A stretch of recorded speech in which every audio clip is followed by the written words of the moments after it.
Olá pessoal, boa tarde. Estamos de volta aqui nessa terça-feira, 21 de abril, feriado de Tiradentes, e vamos fazer mais uma live dessa minha maratona de lives.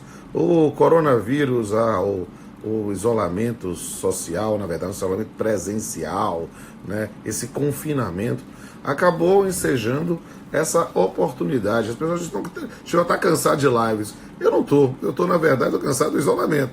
Mas, para mim, está sendo um prazer enorme bater o direito do Brasil e do mundo. E eu vou receber, ele já chegou aqui, já estou mandando aqui abrir aqui a conexão. Olha aí, olha aí. Fala, Pamplona. Senhoras e senhores, tudo bem? Tudo Olha bem? aqui o nosso convidado dessa primeira live da tarde de hoje, desse feriado, Felipe Bernardes, um jovem professor com uma atuação muito importante, um livro excelente de processo de trabalho, tive uma de ler, e que tem conquistado um espaço grande agora no magistério. E eu disse, olha que ótimo, vamos marcar uma live com ele. A gente agendou para hoje e foi ótimo, porque a agenda está muito pesada, eu também estou na maratona, marcamos um pouquinho depois, ele teve um probleminha no olho, aí mudou de novo e foi ótimo, porque já aconteceu muita coisa. Por quê? Muita Porque a gente está novidade. falando o tempo todo aí sobre coronavírus, sobre as normas, sobre as decisões de constitucionalidade, e aí as pessoas chegam a ficar, assim, já estão de saco cheio de ouvir a mesma coisa. Não é a mesma coisa, porque às vezes são visões diferentes. Mas a gente resolveu fazer hoje um corte epistemológico diferenciado. Como o Felipe tem se destacado no processo do trabalho, nós vamos fazer uma live hoje, eu e ele, sobre questões processuais relevantes, né? Principalmente relacionados a esta circunstância da pandemia. Então, eu sempre começo a live falando pra caramba, assim, sem parar, sem deixar as pastas para ninguém falar, principalmente que é o momento que o pessoal vai entrando, né? E aí, por exemplo, já temos agora mais de 80 pessoas ao vivo, aí sim já podemos colar. Felipe, que prazer te receber aqui no meu Instagram.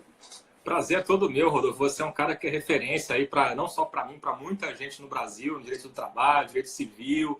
Então, é uma satisfação muito grande estar aqui com você, dialogando. Tenho acompanhado várias das suas lives, não tenho visto todas, claro, às vezes não dá tempo, mas tenho visto muitas. Vi uma sua com a Vólia, por exemplo, foi fantástico o debate de vocês. Até tinha mais de 1000 pessoas ao vivo na live, assim, tamanha a qualidade do debate de vocês, né? Enfim, eu estou honrado aí com o convite, com a presença de poder debater com você e poder contribuir com nossos amigos aí também, né? Questões que estão surgindo, questões aí que o pessoal está em dúvida. Então, a gente está aí para debater e para contribuir no que possível. E essa vai ser uma oportunidade muito legal, né? Vou pedir até para o pessoal que já começou a entrar, dizer de onde estão teclando, porque é sempre interessante ter essa visão, né? E, na verdade, gente do Rio, o pessoal do doutor Amanda, Daniel, doutor Ivan. Eu já vi, já vi o Fausto Gaia, que é juiz lá em 17ª região. Foi aqui na Bahia. Fantástico sobre uberização. Estou vendo a doutora Dervana também, que é advogado, professor aqui na Bahia. Né? Tem uma turma muito boa aí participando. Depois, cada um pode botar seus oi e diga que cidade vocês estão teclando, porque isso é muito legal para ter essa visão. A doutora Jucimara também aqui, que é lá do Aracaju. Tem um monte de gente importante aqui. A Genora, nosso colega Genora, que é artista, inclusive, que pinta muito bem, né? Ótimo. Um abraço aí. Que maravilha. E aí, olha, quero ter a Cláudia Márcia. Pessoal da Jutra presente também aqui. Olha só. Gente, então o nosso corte epistemológico, como eu disse, vão ser questões processuais relevantes desse momento de pandemia.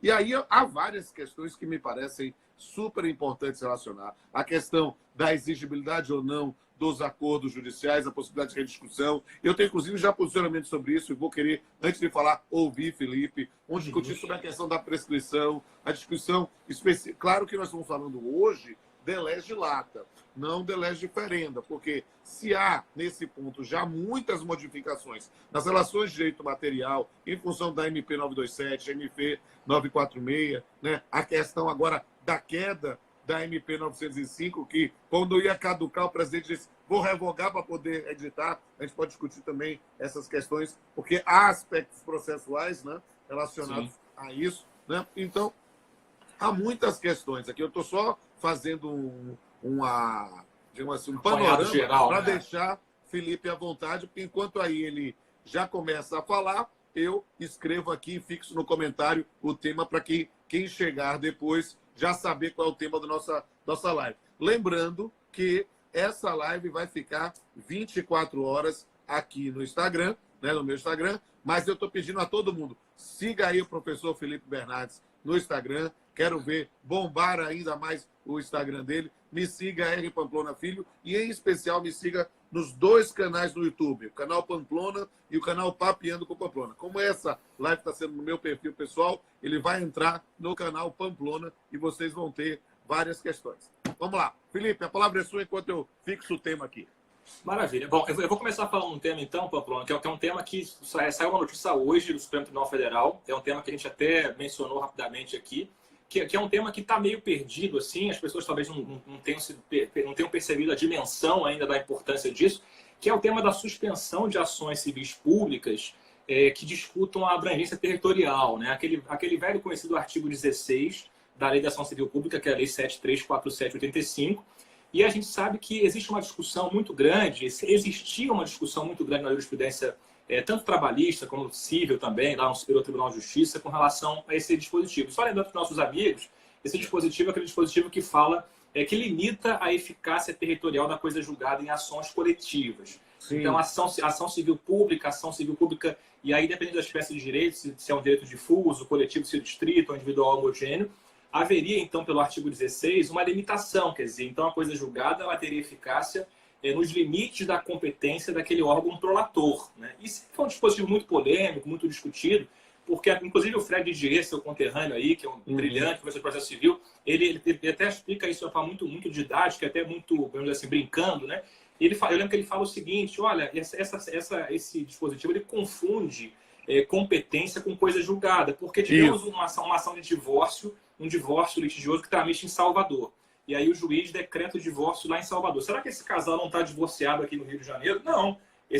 Uma vez fixada a competência é da vara de Salvador, por exemplo, a decisão ela vai ter eficácia em todo o território nacional, né? Claro. E esse é um dispositivo, então, a decisão de hoje do Supremo, uma decisão do ministro Alexandre de Moraes, de suspensão, e o ministro Alexandre de Moraes está cumprindo o CPC, é bom deixar claro isso.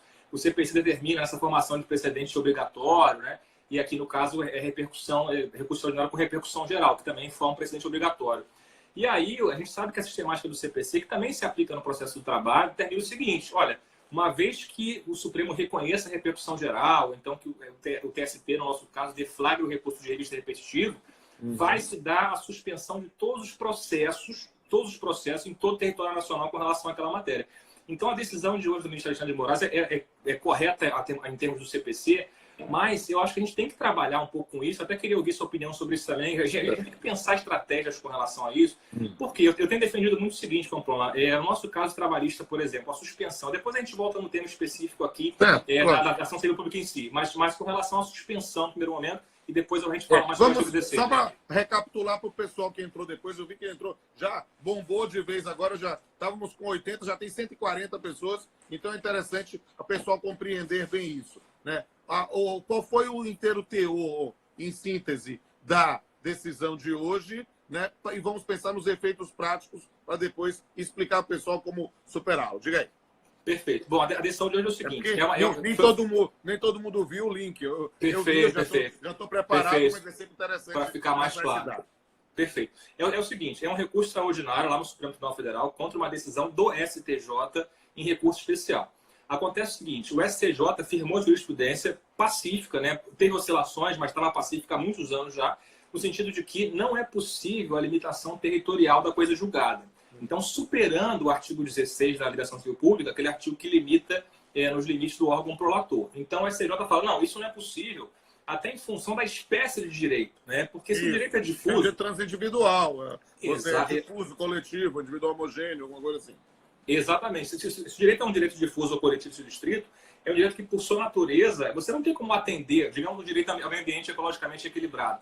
Eu não tenho como atender a despoluição da Baía de Guanabara, no Rio de Janeiro, para uma pessoa e não atender para outra. Ou todo mundo vai ter o direito atendido, ou ninguém vai ter o direito atendido. Esse que é o significado do direito difuso e coletivo. Então, por essência, essa limitação territorial que a lei previa, ela já seria incompatível de plano com esses direitos que são direitos essencialmente coletivos, né? Que é o direito difuso e o coletivo distrito. Quanto ao direito individual homogêneo, em tese, até seria possível uma divisão. Né? Uma divisão, porque é um direito, como o nome diz, individual. Eu posso atender o João, posso não atender o José e assim vai. Exato. Mas é claro que essa sistemática de você limitar, primeiro, ela gera uma perplexidade que vai ser a seguinte. Tudo bem, então, digamos, um juiz aqui na cidade do Rio de Janeiro profere uma sentença com direitos individuais homogêneos. Aí, no caso de recurso para o tribunal, será que a extensão ela vai para todo o Estado? E será que no recurso para o Tribunal Superior, será que ela vai se estender para todo o Brasil? E outra coisa, essa limitação territorial, ela acaba na prática, ela acabaria, se fosse reconhecida na prática, acabaria gerando uma ineficácia, até um desvirtuamento da tutela coletiva. Porque a tutela coletiva, a gente sabe que ela tem o propósito de promover a chamada solução molecular do conflito. Resolver aquele conflito em larga escala. E a decisão do ministro? E a decisão do ministro? Sim, a decisão do ministro é o seguinte, esse tema chegou ao Supremo, então, através de recurso extraordinário, em que se discutiam duas coisas basicamente. Se discutia a cláusula de reserva de plenário, o artigo 97 da Constituição. Então, de acordo com o recurso extraordinário, o STJ ele declarou uma inconstitucionalidade branca, ou seja, ele afastou aquele dispositivo, mas sem submeter ao plenário. Né? Essa é uma discussão. E outra discussão até com relação ao mérito em si, que seria, enfim, uma situação de violação do princípio da legalidade. Então, o Supremo reconheceu a repercussão geral, né? Isso foi em fevereiro. Né? E qual a consequência do reconhecimento da repercussão geral, dentro da sistemática de precedentes obrigatórios? Reconheceu a repercussão geral, veio a decisão hoje, então, de suspensão dos processos em todo o território nacional que discutam aquela matéria. Né? Bom, então, como eu falei aqui, o ministro Alexandre de Moraes, ao determinar a suspensão, agiu de acordo com o CPC. Sim. Mas eu queria escrever sobre isso porque assim, eu penso que a gente tem que construir aqui um sistema, que eu tenho falado no processo do trabalho, por exemplo, é o seguinte: a gente tem no processo do trabalho uma realidade de múltiplos pedidos. Muitas vezes eu posso ter um pedido que está com recurso de revista lá repetitivo, mas eu tenho outros 5 pedidos, por exemplo, que não estão. Exatamente. Né? E geralmente os pedidos, até em termos de instrução, a instrução deles ela é imbricada. Quer dizer, para eu poder instruir um, eu não posso instruir um separado do outro. Né? E você imagina o prejuízo que isso vai ter em termos de instrução se eu suspender um processo durante... Em tese, teria que ser julgado pelo Tribunal Superior em 1 ano. O prazo para julgar o recurso repetitivo é 1 ano. Mas é um prazo impróprio. Então, o tribunal pode demorar 2, 3 anos para julgar isso. Imagina eu segurar uma instrução 3 anos. Então, o que eu tenho defendido, não sei se você concorda com isso, eu queria te ouvir sobre isso. O que eu tenho defendido é o seguinte: no nosso caso, pelo menos, terminar a instrução. E se for o caso de suspender antes da sentença. Então, pelo menos você assegura a instrução e aí, na hora de sentença, você permitiria. Você concorda com isso? O que você pensa sobre isso? Perfeito. Vamos explicar para o pessoal agora. Você fez uma síntese aí, e aí precisa acompanhar. Qual é o grande lance? Primeiro, vamos discutir em relação à linha ou à matéria ali discutida. O ministro Alexandre, né, ele, na verdade, não se antecipou para dizer se concorda ou se não concorda com o entendimento do STJ. Porque eu confesso intimamente que eu concordo com o entendimento do STJ. Parece um contrassenso imaginar essa limitação territorial de efeitos de uma ação civil pública quando nós temos justamente um interesse transindividual. Né? O que houve foi o reconhecimento da repercussão geral e, seguindo a linha do CPC, um dispositivo que é muito bonito na teoria, mas na prática acaba gerando muito mais confusões no momento em que o próprio Supremo, na verdade, o CNJ, com a atuação, evidentemente, do Supremo por trás, manda nós cumprirmos metas e verificarmos determinada situação. Porque esse processo, quando fica efetivamente pendente de julgamento, né, há aí um processo que fica aberto e sendo cobrado em relatórios do magistrado, porque, olha, você não julgou, mas não julguei porque está lá ainda lá. Ou seja, isso não é uma situação que gera institucionalmente um problema muito sério. E aí o que é que acontece? Eu não vou mentir, não é nenhuma rebeldia de minha parte, mas eu confesso a ti, com pureza d'alma, que como na minha aplicação, na minha atividade jurisdicional, eu tenho seguido a linha sempre da primazia da lei nessa circunstância, na ideia da promoção. Por exemplo, na situação lá sobre terceirização em atividade bancária ou algo do tipo. Houve uma determinação de repercussão geral para os processos ficarem parados. Aquilo ali era metade da minha pauta todo dia. Eu ficar com esses processos parados seria literalmente uma negativa de prestação jurisdicional e de um entendimento que eu não iria fazer muita mudança. O que é que eu fiz? Eu joguei tudo. Joguei tudo isso. Suspendo lá na fase recursal, não produzo efeitos, não executo, mas ó, a minha meta eu já cumpri, fiz, mantive meu entendimento e, se houver mudança superior, que revise-se no segundo grau. Pronto. Aí o que é que acontece? Nessa circunstância, mas ali eu ia na aplicação da regra legal. Ou seja, eu não estava declarando inconstitucionalidade. Aqui, esse elemento que parece menor não é. Esse elemento que parece menor de dizer, olha, o STJ está de maneira assim subreptícia, de maneira assim informal, de maneira assim, olha, vamos ver aqui, não vou sair do armário, pronto, com a expressão, que eu gosto muito do movimento LGBTQ+, né? Então não vou sair do armário para dizer que estou declarando inconstitucionalidade. Estou dizendo que é um contrassenso, não sei o quê, e mando fazer isso. Ora, nessa circunstância, uma decisão, nesse ponto, vai ser, seguindo a linha do STJ, a qual eu concordo, vai estar negando a aplicabilidade do texto legal. Né? Sim. Agora, não vou mentir que, na minha atuação de magistrado, eu tenderia a fazer exatamente o que eu fiz nos outros processos. Continuo julgando e deixo na fase recursal. Mas aí é uma questão de administração da prestação judicial. Digamos assim, o gestor da vara sabe que as partes interessadas aqui não têm impedimentos para ir ao segundo grau, né? A discussão sobre pós-execução, algo assim, prazo suspenso, vou continuar julgando. Né? Por quê? Porque tem uma responsabilidade como magistrado. Se chegar uma ordem direta, não pode julgar esse processo, aí eu julgo. Aí eu estou cumprindo uma ordem direta e não a genérica. Mas aí talvez eu, assumindo uma rara rebeldia, né, eu estou confessando que faço isso na condição de magistrado.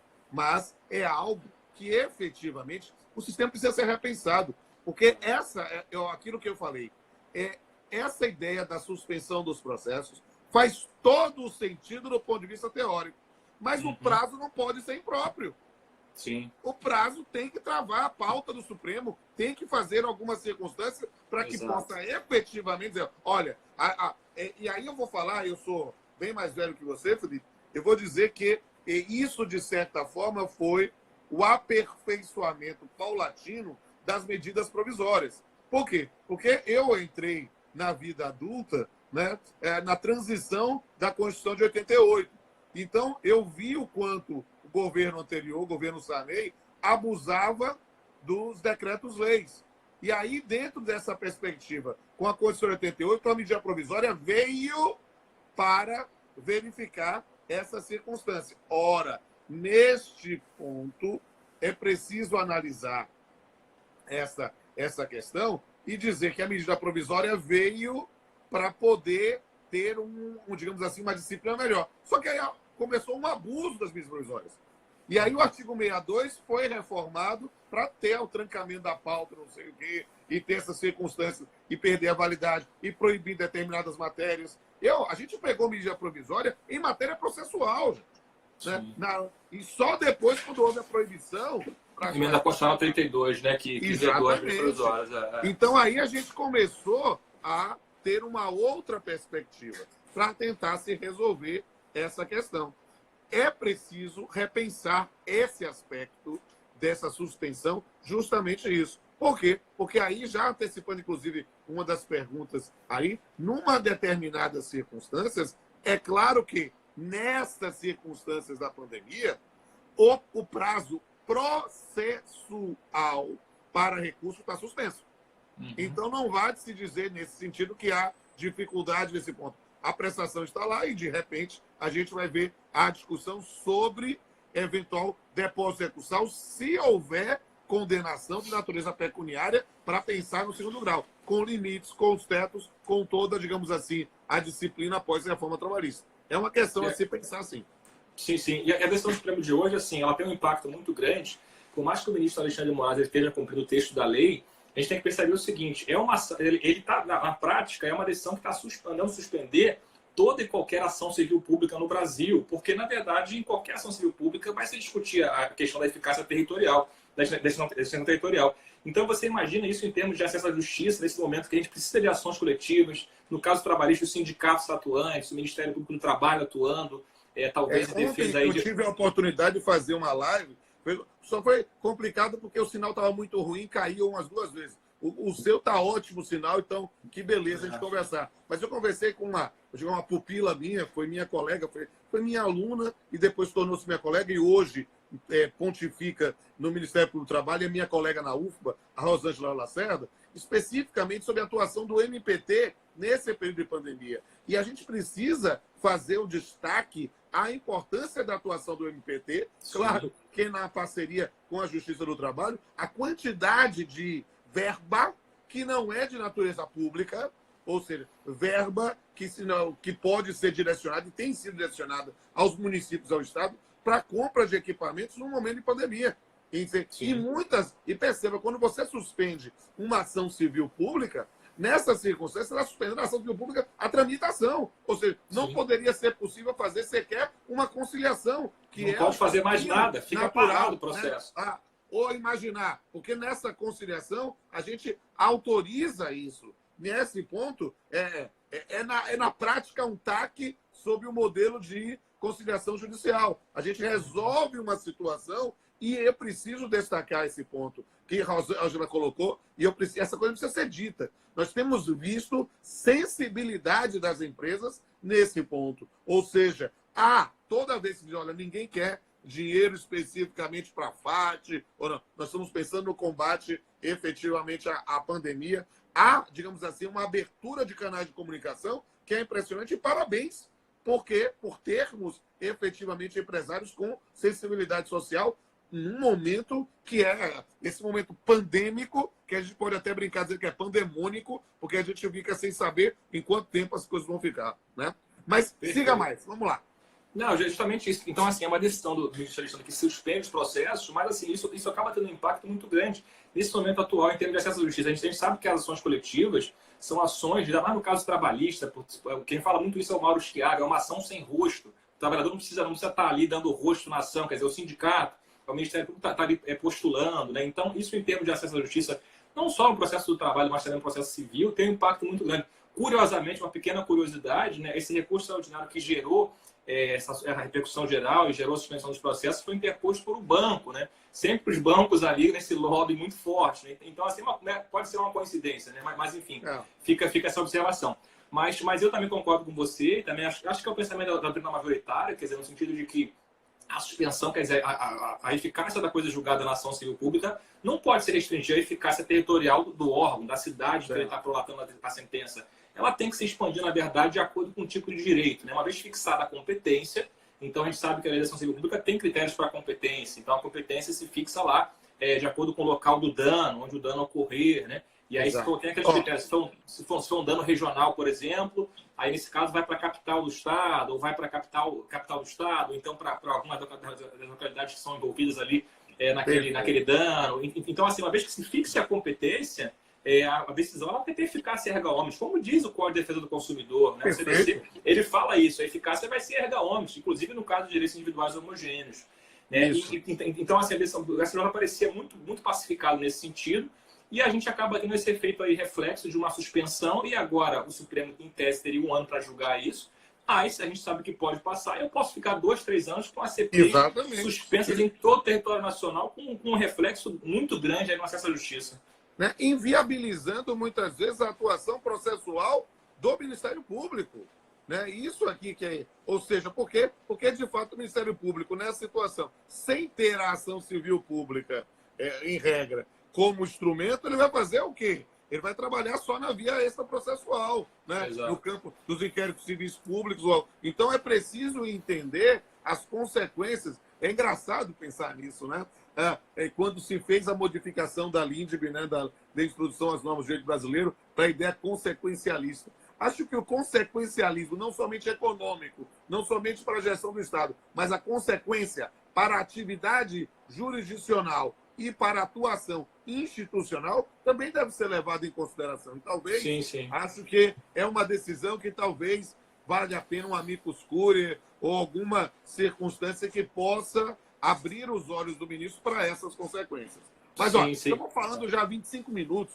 Eu quero falar Eu tenho vários assuntos que me interessam do ponto de vista processual e ter você como um dos mais brilhantes talentos da nova geração de processualistas do trabalho, para mim é uma delícia e eu quero explorar o máximo possível. Sei que a gente Prazer é todo meu. mais do que 45, 50 minutos, porque dá no máximo uma hora de cá, então a gente precisa também ter o contato com as pessoas, ouvir perguntas, mas há muitas questões processuais. Eu estou assim, me coçando para querer conversar com você sobre as audiências virtuais, sobre essa questão da audiência, porque agora já tem recomendação do próprio CNJ, os tribunais já estão fazendo suas próprias normas, né? Já há determinação de retorno. Só que esse tema a gente pode falar também se der tempo. Mas é que eu já vou ter, eu já estou dando spoiler para o pessoal. Eu vou fazer aqui uma mesa redonda, ou a mesa redonda virtual, com dois brilhantes colegas meus do TRT da Quinta Região, que é a Andréa Presas e o José Cairo Júnior, especificamente sobre audiências virtuais, na experiência já dele.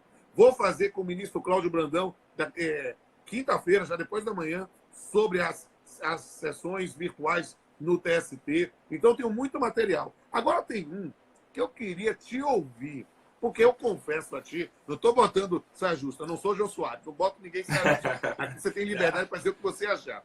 Né? Mas eu queria saber, porque talvez a minha formação, eu sou um homem poliamorista, né? Eu sou do direito do trabalho e do direito civil ao mesmo tempo. Né? E talvez a minha formação civilista me faz, muitas vezes, talvez, sempre tratar a matéria sobre a perspectiva da teoria do negócio jurídico. Mas eu estou querendo te ouvir, porque eu tenho visto muitas opiniões sobre o tema em relação aos cumprimentos dos acordos judiciais. Né? O que é que você acha do que se tem falado? O que é que tem sido, se há suspensão efetivamente do prazo, se é possível rediscutir o conteúdo? O que é que você acha? Ou eu começo a falar, você fica à vontade. Eu posso começar. E essa visão sua que você tem com relação a ver os institutos com essa figura do direito civil, eu também tenho muito essa visão, assim. Eu acho que, na verdade, porque a gente está aqui falando teoria geral do direito, né? São estudos jurídicos gerais, né? E se aplicam também no processo. Então, eu sempre que estudo o processo, eu procuro desvendar a natureza jurídica, tratar, então, daquela classificação, enquadrar cada situação na teoria dos atos jurídicos, se é um ato em sentido estrito, se é um ato em sentido amplo, um negócio jurídico, e assim segue. Bom, com relação à sua questão específica, eu vejo aqui vários detalhezinhos, eu vou tentar ser o mais objetivo e o mais claro possível. O primeiro aspecto aqui é o seguinte: uma vez que, se eu ouvi alguns colegas falando, a meu ver de forma talvez um pouco não precisa, falando o seguinte: o acordo homologado de juízo seria um negócio processual. Não, eu não vejo como um negócio processual. Na verdade, é um negócio de direito material. É um negócio de direito material chancelado processualmente. Exatamente isso. Então, assim, o fato de se ter a homologação judicial, de ser um ato praticado no curso de um processo, por si só não vai tornar aquele ato processual. Que vai tornar... É evidente que quando se faz um acordo, isso vai ter efeito no processo. Que ele vai concordar, então. Com essa premissa, já vi. Vale. Exatamente. Então, assim, é um ato de direito material. Ele vai gerar reflexo processual, claro, é como se fosse o pagamento. O pagamento, por exemplo, o pagamento é um ato material, é um ato jurídico em sentido estrito, que vai gerar o efeito, claro, de extinguir a obrigação. Consequentemente, qualquer processo judicial que discuta aquele crédito, ele vai ter que ser extinto. Mas é um mero reflexo, mas o ato é direito material. E aí, a partir dessa premissa que é um ato de direito material, qual é a natureza jurídica, então, do acordo? Né? O acordo ele é uma espécie de contrato. Né? Você que é civilista sabe que é um negócio de bilateral. Não deixa de ser eu poderia pensar como uma espécie de contrato. Sendo assim, existe espaço para duas coisas aqui. A primeira estudo que a gente pode aplicar é a teoria da imprevisão, que é um pouco mais polêmico, e o segundo é um artigo do Código Civil, que eu até não tinha nem pensado nele, eu lembrei dele conversando com o nosso amigo Elison Miessa, que é o artigo 393 do Código Civil, que prevê, em linhas gerais, prevê o seguinte: olha, em caso de força maior, de caso fortuito, o devedor não responde pelos prejuízos. Né? Então, perceba o seguinte: esse dispositivo, ele não fala, o 393 do Código Civil, não fala que a obrigação vai deixar de existir. Ele não fala isso. Ele fala que os prejuízos. Prejuízo a gente tem que entender como? Mora. Juros de mora. Né? Então, a minha interpretação é a seguinte. Em primeiro lugar, qual o cenário ideal para mim? Né? Que eu fiz isso em vários casos aqui concretos, aqui no Rio, estou na Baixada Fluminense aqui no caso. né? Mas deu certo em muitos casos. A situação em que você intima o credor, intima o exequente, o exequente concorda. Ele fala, não, eu concordo num parcelamento diferente, em mudar o valor e tal. E aí o problema está resolvido. Esse é o cenário ideal. Agora, em alguns casos isso não vai poder acontecer. Em alguns casos a gente sabe que, e já aconteceu comigo também, evidentemente, o reclamante não aceitou. Aí, para mim, Pamplona, tem que ser uma avaliação casuística. Eu tenho que ver caso a caso. Eu nunca vou aceitar isso para um caso de um banco, né? Você quer falar? É isso. Não, na verdade, eu vou concordar, vou dar, digamos assim, a fundamentação convergente para a sua conclusão. É justo porque o raciocínio está perfeito. Eu vou apenas reforçar a fundamentação. A lógica é perceber que um acordo judicial é um negócio jurídico, é teoria do negócio jurídico. Ponto de Miranda é isso. Plano de existência, validade e eficácia. Então, o que é que nós temos efetivamente? Que, como negócio jurídico, a regra é que o contrato se cumpre da forma como se contém. Então, estabelecida a relação jurídica obrigacional contida no acordo, o vencimento da prestação, há a possibilidade do ato jurídico de pagamento, e ninguém pode dizer, não, estão suspensos os prazos, não pode praticar o ato. Claro que pode praticar o ato. A pessoa pode pagar espontaneamente no processo ou extraprocessualmente, juntando o comprovante. É possível, sim, haver a relação jurídica, o cumprimento, o ato jurídico. Só que o indivíduo pode não ter cumprido por uma circunstância fática de ter parado a atividade, está passando por dificuldades. E aí sim a gente pensa na teoria da previsão, na cláusula rebus sic stantibus. Mas a cláusula rebus sic stantibus, isso é uma coisa. Eu tenho feito lives também no campo do direito civil, nas locações urbanas. Vou dar aula hoje de noite online sobre os reflexos nas relações contratuais e de família, especificamente em função da pandemia. E o que é que acontece? As pessoas precisam entender que cláusula rebus sic stantibus, né, como cláusula implícita em toda relação jurídica obrigacional, né, é baseada na teoria da previsão, que o Código Civil utilizou de maneira ainda imperfeita, porque ela fala de resolução por onerosidade excessiva, ou seja, não é extinção. A ideia é que temos um princípio maior, que é da conservação do negócio jurídico. O contrato se cumpre da forma que se contém. Então, o que é que acontece? A data do vencimento é a data do vencimento, efetivado o pagamento, resolve-se. Não se pagou. Aí o que é que nós temos? Por causa da teoria da imprevisão, que obviamente vai ter que ser verificada no caso concreto, não é razoável imaginar que um banco tenha deixado de cumprir uma determinada obrigação por causa disso, que mercados, que farmácias, né, que empresas de delivery que tiveram, na verdade, aumento da sua atividade econômica deixem de cumprir. Mas, pensando na noção da boa-fé, uma determinada empresa não cumpriu por causa disso. O que é que nós temos? A cláusula rebus sic stantibus é a possibilidade de rediscutirmos o negócio jurídico. Tá ótima a ideia sua. É uma ideia muito pragmática. Eu notifico o autor, se para aceitar esse parcelamento que eles estão propondo, ótimo. Você está atuando como um mediador. Perfeito. Eu tenho feito e sugerido isso, talvez no campo das audiências virtuais, a inclusão do processo em pauta, ainda que por audiência virtual, para rediscutir o acordo. Pensando justamente que, e aí a minha base de direito civil, porque quando nós rediscutimos e aceitamos, nós temos ali o quê? Inovação, uma inovação. Ou seja, uma relação jurídica obrigacional nova que é construída para extinguir a anterior. Mas se chega nessa situação, seja na mesa de audiência virtual minha, seja nessa garantia de contraditório sua, aí a procedimentalização, como não está imposta por lei, temos liberdade de atuação com magistrados. Mas o que é interessante? Nessa circunstância, se não se chega, quando um não quer, dois não bicam. Quando um não quer, dois não acordam. Se não há acordo, aí nós temos que fazer uma análise de mérito especificamente, não para mudar o conteúdo da relação jurídica obrigacional. O acordo é aquele.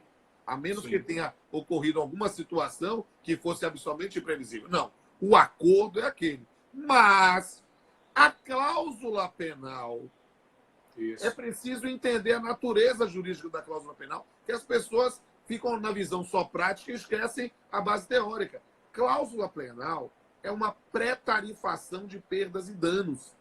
Ou seja, houve o descumprimento, não vamos discutir perdas e danos. Incide de pleno direito a cláusula penal. Mas perceba, e aí é, na verdade, uma aplicação do 393.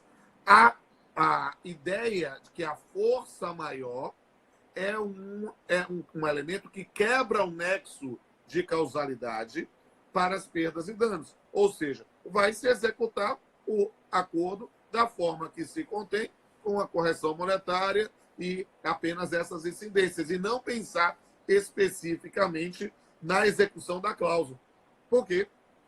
Porque o ideal sempre é compreender que é uma situação excepcional e que a gente possa fazer a inovação para o acordo ser cumprido. O interesse do autor, do réu e do Poder Judiciário é que a gente possa pacificar o conflito. Mas há situações que a gente sabe que não vão ser pacificadas. E aí vão ter a atuação do magistrado. Havendo, e aí, olha a postura, que é interessante disso, e você, brilhante, já entendeu a matéria muito antes de qualquer explicação. A lógica é, vamos verificar efetivamente no caso concreto.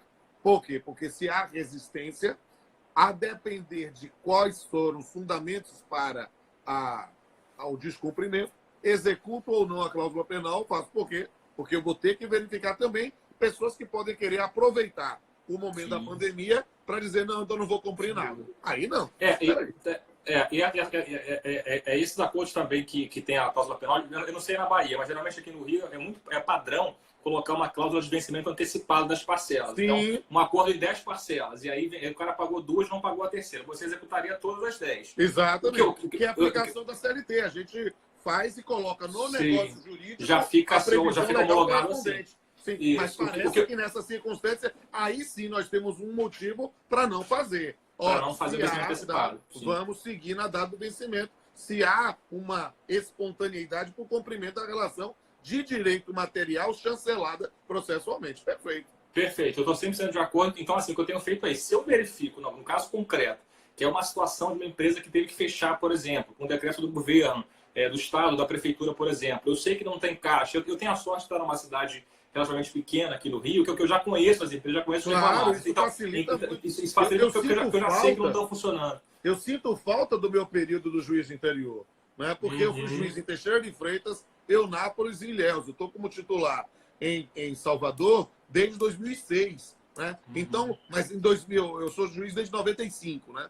Mas 2003 eu fui em Teixeira, 2004 em Eunápolis, 2005 em Ilhéus. Era o juiz do interior, eu costumo dizer que é o juiz de verdade. Porque ele conhece as partes, ele conhece a realidade. Né? Na capital você acaba virando um fabricante de sentença. Porque você acaba tendo... É muita rotatividade, é muita gente diferente. Isso. Então, assim, até por essa facilidade fica mais fácil, mas eu acho que pode ser aplicado também em qualquer capital do Brasil também. Exato. Então, assim, percebendo que você está em que vara, querido? Só para saber.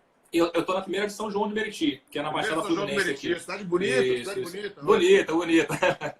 Ainda vou conhecer. Faz um evento. Vai, tem que passar lá. Para eu conhecer a cidade. Não, quando você vier aqui no Rio, você tem que fazer um evento na OAB de lá, porque eu sempre faço evento, viu o pessoal da OAB de São João aí.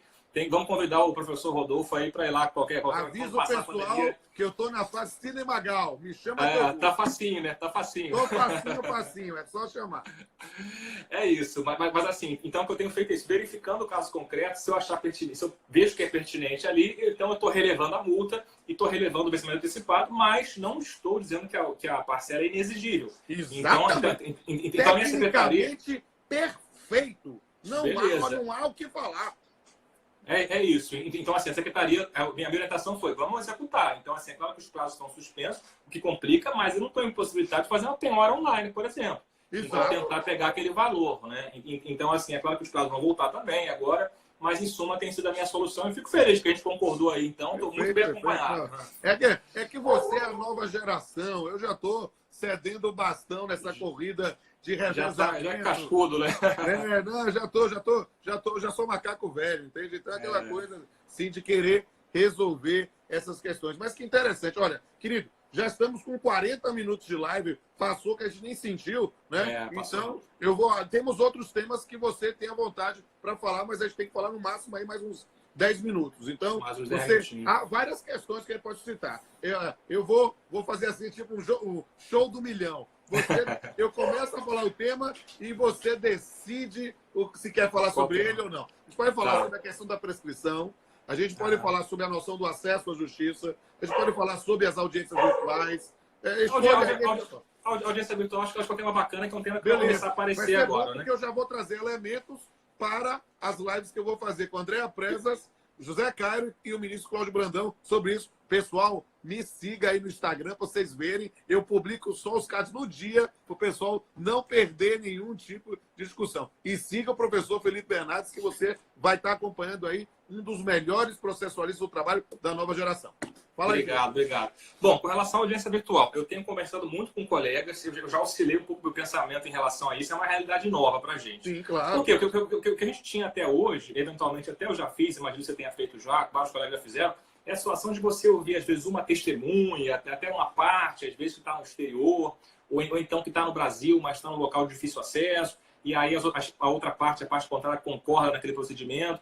Bom, e essa é uma situação que me parece mais simples, porque você está no ambiente da justiça, todos estão ali, os advogados estão ali, as partes estão ali, e uma testemunha talvez não esteja. Então, ela está no exterior e, por exemplo, ela vai depor por videoconferência, ou então uma testemunha que esteja em outro local do Brasil, e em vez de pedir uma carta precatória, o juízo entra em contato direto. Eu sei que até o Danilo Gaspar, nosso amigo Danilo, faz isso, já me falou que faz isso. Então, entra em contato com a vara do local onde a testemunha mora e combina, olha, eu vou ouvir a testemunha aqui, que mora aí, sei lá, que mora em Feira de Santana, na Bahia, e eu quero ouvir ela tal dia, dá para fazer, combina com os servidores e tal. Bom, essa é uma situação diferente, por quê? Porque é uma situação que já está mais institucionalizada. A preocupação... Aqui na Justiça do Trabalho da Bahia, o pessoal, inclusive, digamos assim, formalizou, talvez demais, não sei, em matéria de segurança jurídica, nunca há formalidade demais, mas eu tenho que dizer que a preocupação com segurança, com idoneidade, é existente, eu não tenho dúvida. Mas é que, na verdade, aqui na Bahia, o tribunal, ele praticamente substituiu a carta precatória por uma videoconferência. Mas por que eu estou dizendo substituir a carta precatória?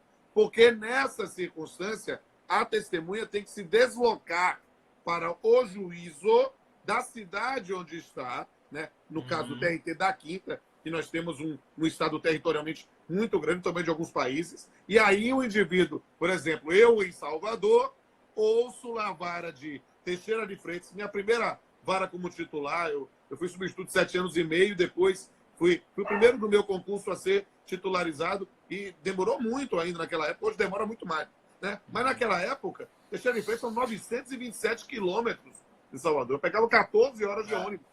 Então, um deslocamento a Bahia é um estado muito grande. Exato. O deslocamento desse é muito pesado. Então, eu fiz isso. Ou a testemunha vai no horário marcado à vara de Teixeira de Freitas, não precisa de juiz. Perante um servidor mesmo, e ela vai no computador da vara mesmo e lá responde. A preocupação, garantir que não há nenhum vício de consentimento, garantir que não há nenhuma restrição. Essa é a ideia básica de fazer isso. Só que isso se merece aplauso por essa preocupação de sempre a gente burocratiza. Por quê? Porque eu não posso fazer isso com o TRT da segunda. O TRT da primeira, que é onde você é juiz. O TRT da primeira, Rio de Janeiro. Por quê? Porque a estrutura não é mesmo, o meio de comunicação não era o mesmo. Perceba que a ideia de facilitar, de otimizar, é algo que merece reflexão. O contraponto disso é a segurança, digamos assim, a certeza da idoneidade da manifestação. Não é porque são dois vetores que são aparentemente antagônicos e tem que conciliar. Que é a segurança de um lado e de outro lado é a facilitação, o acesso à justiça. Né? Vou lhe contar uma história minha para você ir para arremate com você. Né? Eu tive uma situação em que o meu tribunal tem todos esses requisitos formais, mas eu tive uma situação de um acordo extrajudicial para homologação pelo magistrado. Eu não faço audiência em acordo extrajudicial. Eu simplesmente digo que as partes compareçam para eu ver, para eu ter certeza. Está lá que está vivo ali, né? Mesmo aqui. Eu faço, não precisa de uma pauta especial, não. Para evitar no dia fraude, que você quiser, eu estou lá, estou de audiência, dia tal.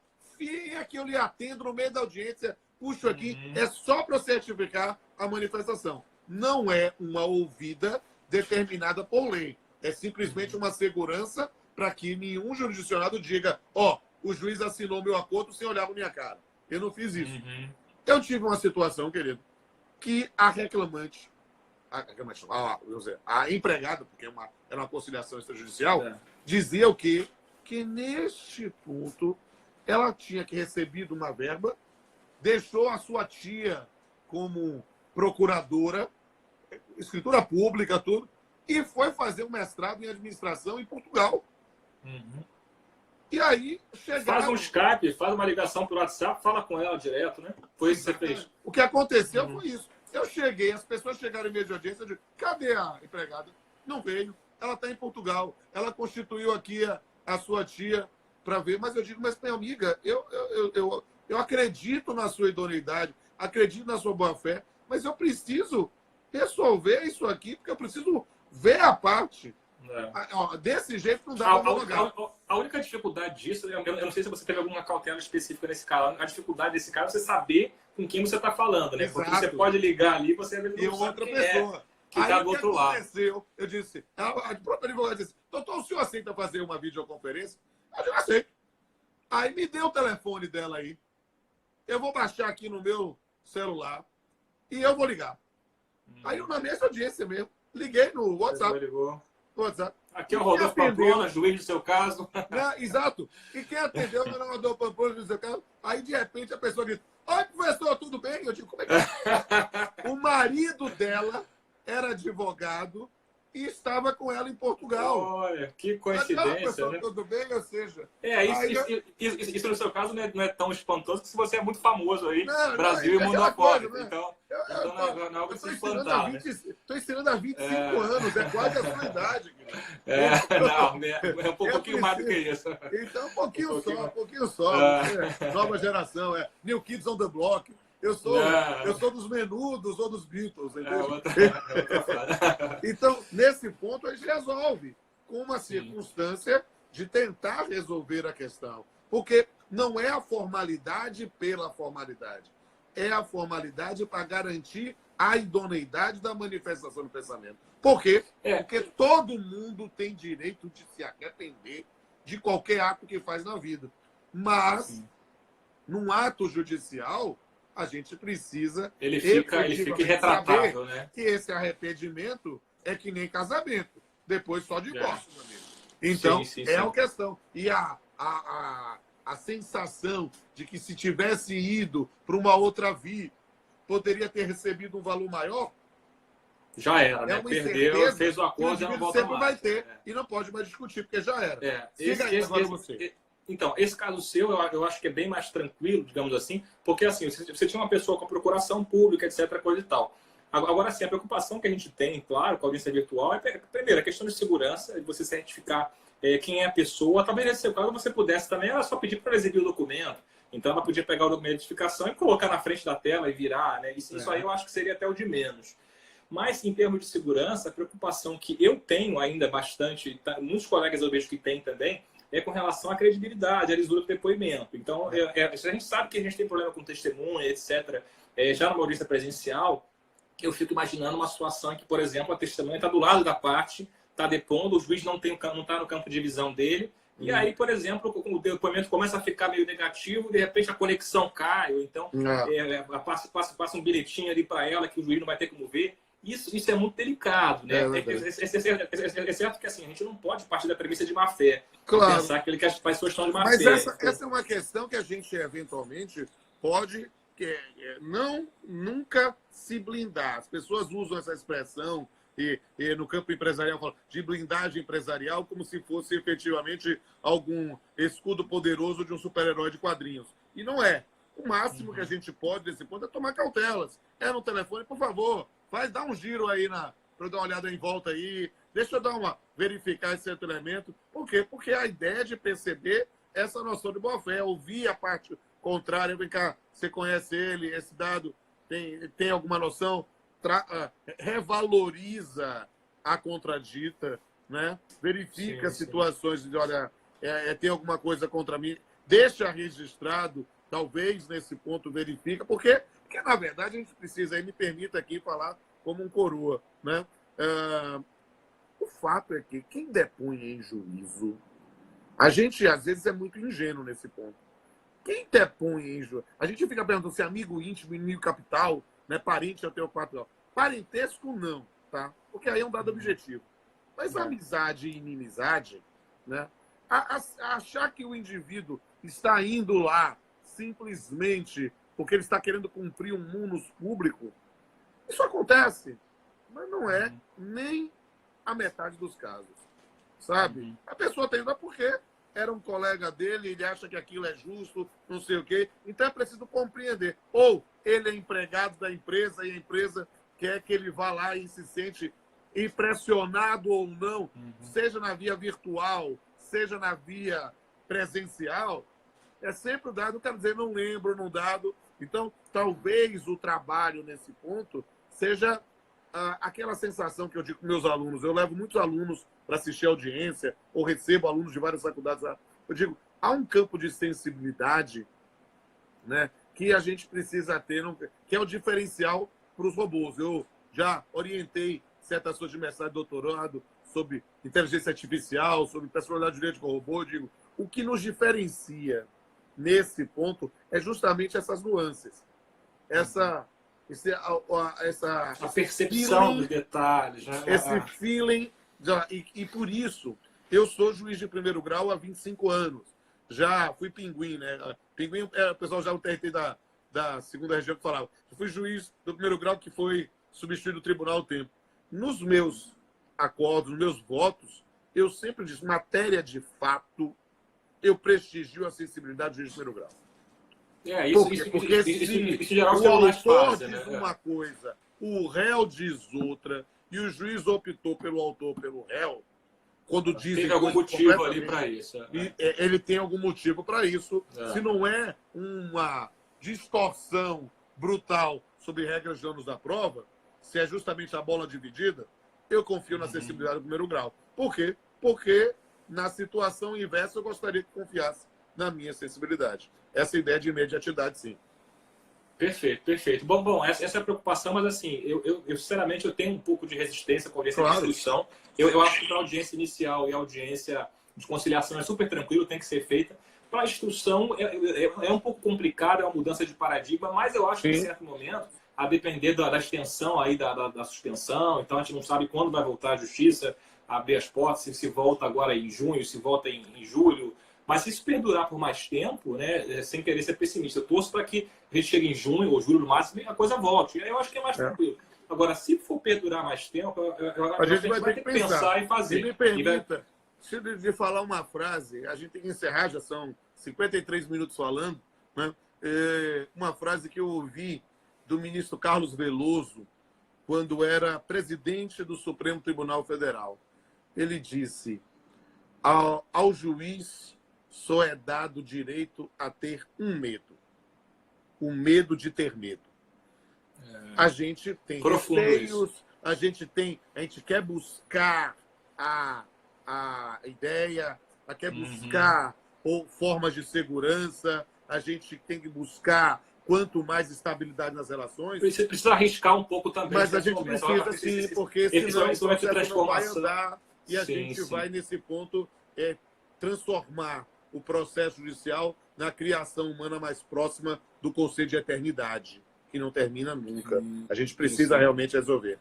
Mas, meu querido, olha, Ney Maranhão aqui participando também, muita gente... Um abraço aí pro Ney. A live bombou, teve uma média aí, mas ao vivo, 160 pessoas aqui. O Luiz Madeira, que adora me ouvir cantar, por exemplo, ontem, deve ter tido uma felicidade extrema que eu cantei na live com o Rodrigo da Cunha Pereira.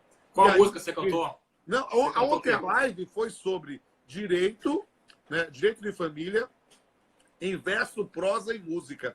Né? A live ainda está disponível no meu Instagram, mas vai lá pro meu canal, como essa vai lá pro meu canal. E aí, eu vou assistir. Olha, quando você entrar no meu canal no YouTube, volte lá no canal Pamplona, veja uma playlist chamada Palestra Cantada. Você vai se divertir. E ela no campo das relações de família, mas se o pessoal aí da OAB de São João de Meriti topar, eu faço ela aí, vai ser sensacional. É divertidíssimo. Doutora Júlia Vera aí, que estava na sala aí, ela não está na presidência mais agora, mas ela está sempre por lá. Se tiver por aí, vamos combinar, convidar a Pamplona aí para quando terminar a pandemia. Será um prazer. Doutor Querido Ivan. Felipe, eu tenho que encerrar e quero dizer que é um prazer enorme, né, ter feito essa live contigo. Foi muito acima das minhas expectativas, foi sensacional. Você é um talento de uma nova geração e é um orgulho para mim saber que a geração que veio depois de mim tem muito mais talento do que este velhinho. Nada. Então, essa última colocação não é muito exata, não, mas assim, o prazer foi todo meu. Você é um cara que eu estudei, quando eu fazia concurso, eu estudei coisas suas, direito civil e tal. Sempre é uma referência muito grande. Então, assim, me sinto honrado aí de coração, prazerzão. Aí aprendi com você também. E a gente volta a se falar aí, se Deus quiser, muito em breve, nesse tempo de pandemia aí, que é um tempo difícil para todos, mas sempre com positividade, né? E tendo fé em Deus que essa coisa vai se resolver o quanto antes aí. Amém. E se eu for fazer a palestra cantada aí, eu quero que você vai tocar o piano, viu? Beleza, combinado. Eu toco. Eu dou uma arranhadinha. Não chega a tocar. Não, dê uma olhadinha lá, você vai gostar. Você vai gostar. Eu vou olhar. Vamos fazer um dueto aí. Vamos fazer um dueto. Minas Gerais, que me acompanhava, era muito legal. Você vai aderar. E, a gente pode fazer um dueto. Eu toco o piano, você toca também. Você toca guitarra também? Eu tocava saxofone, mas canto, né? Então, mas na verdade, eu toco, você canta então. Fechou. Então, beleza. Meus amigos e minhas amigas, essa live vai ficar disponível 24 horas aqui no meu Instagram e eu quero pedir a todos e todas que sigam aí o professor Felipe Bernardes, um talento, eu subscrevo todos os elogios a ele e me siga também, R. Pamplona Filho, e veja os dois canais do YouTube, canal Pamplona e canal Papiano com Pamplona. Essa live vai ser o download no canal Pamplona, que é meu canal do conteúdo exclusivo. Se você tiver qualquer dificuldade para achar o canal no YouTube, me manda uma mensagem inbox que eu mando o link para vocês. Um abraço. Maravilha. E hoje vou sair daqui e já vou entrar em outra live com outra Carolina Tupinambá. Com Carolina Tupinambá, Carol Essa Tupin, é fera. Grande fera. Vai ser um prazer. E aí, de noite, vamos ter depois mais aspectos. E o pessoal aqui está querendo ver a live de Sandy Júnior também, mas eu vou estar manual. Um abraço a todos. Maravilha. Um abraço. Tchau, tchau.